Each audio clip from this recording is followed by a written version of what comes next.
kaay yeeg Serigne Saliou Seck. dal leen ak jàmm Dakar ba Bambali Sénégal ba France Sadio Mané la ñuy waxtaane diggante démb ak tey jii tamit yéen kaay nu xëyandool ñoom ñëpp xëy di ko waxtaane l'observateur ne ballon d'or 2022 Sadio Mané moo jël deuxième place ba topp ci Karim Benzema nekk raaya goo xam ne journal groupe Futurs Médias bi nee na waxuma la Sénégal waaye déndu Afrique gëj nanoo am football kat bu yéeg ca podium ba ca atum 1995 ci 2022 bi doomu réewum Sénégal bii di Sadio Mané si gillaate déndu Afrique l'observateur ne aw turam gën naa tàbbi ci taarix te yamul foofu ndax nag da cee boole jël prix Socrates nekk raaya goo xam ne li ko may moo di social ga muy def ca Bambali ga mu fekk baax daanaka lépp la leen tabaxal lii tax Madi Touré El Hadji Ousseynou Diouf ak Ferdinand Coly maase ne Sadio Mané jàmbaar dëgg la record yéene kaay ne turu Sadio Mané gën naa dugg ci taarixu football at mi dégg na fi daali ay yoon waaye démb dàllinkoor la dégg jaar ci tànki George Weah ba noppi trophée Socrates mu nekk ki ko njëkk a jël ci déndu Afrique ndax social bi muy def Les Échos ne jëfam ca Bambali ga mu fekk baax moo ko may yemul foofu ndax moo topp ci Benzema jiitu ñi ci des ñëpp sànni karawaas daan leen jël bu kenn dul waxati muy De Bruyne Lewandowski Haaland Cristiano Ronaldo ba ci Mbappé ñi ñëpp ay football kat lan yoo xam ne si àdduna bépp ràññee na leen waaye Sadio Mané moo leen roppi raw leen ba noppi dàq leen a football stade yéene kaay ne Benzema itam mérité na lool li mu jël moom it nekk héros waaye Sadio Mané aw turam gën naa yëkkatiku ci footballu àdduna bi si du quotidien moo topp ci Karim Benzema jël ñaareelu place boole ci jëlaale prix Socrates bés bi la journée gaynde dëgg mooy Sadio Mané ñaar fukki at ak juróom-ñaar gannaaw ba tax na ba déndu Afrique yéegaat ci podium bu ni mel lii tax mu nekk ballon d'or au cœur le soleil national ne Sadio Mané national aw turam dootul fay ndax tàbbi na ci taarix ba faaw Vox Populi ne monde bi gën na ñoo xam kan mooy Sadio Mané finance mondiale bi itam bari na yéenekaay yu ñu xëyandool yu xëy di ci wax lii quotidien la ca Sénégal bëgg ba wax ko FMI ak banque mondiale moo di ñu xoolaat li ñu war la ko ñoom ak taxawaay bi ci déndu Afrique war a am journal L'Info ne plaidoyer bu am solo la ci Mamadou Moustapha Ba mi ministre bi yore wàllu budget ak finance ci nguurug Sénégal def Vox Populi ne Mamadou Moustapha Ba kay dafa jaay dëgg réew mi ba noppi wane taxawaayam bu am solo bi mu am ci wàllu koom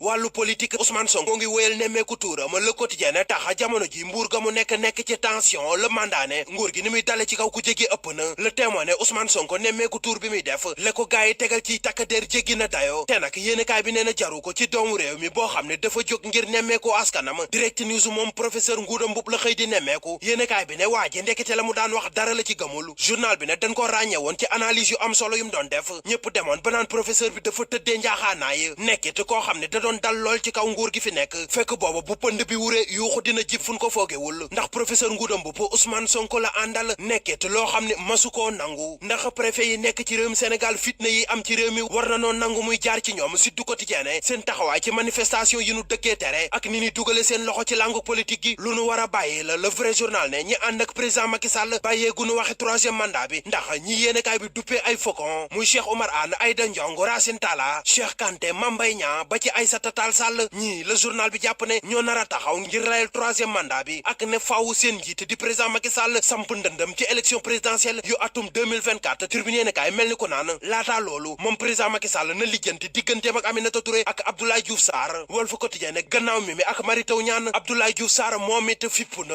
Adji Thiaré Diaw mën a gut a fippu ci digganteem ak Kaliphone Les Échos yéenekaay ne gannaaw bi mu fexee ba nu tëj Kaliphone jamono ji ndaw si ci boppam moom la procureur teg bët te it kaso moo koy yootu kaso giirug dund mooy yootu waa ji nekk ci Libération yéenekaay journal bi ne mbir mi ca guréel ga ca Matam la xewe xale bu jigéen bu ay atam toll ci fukk ak juróom-ñeent moom la boroom këram dóor balu fital ndax ne ndaw si da koo ñaan baat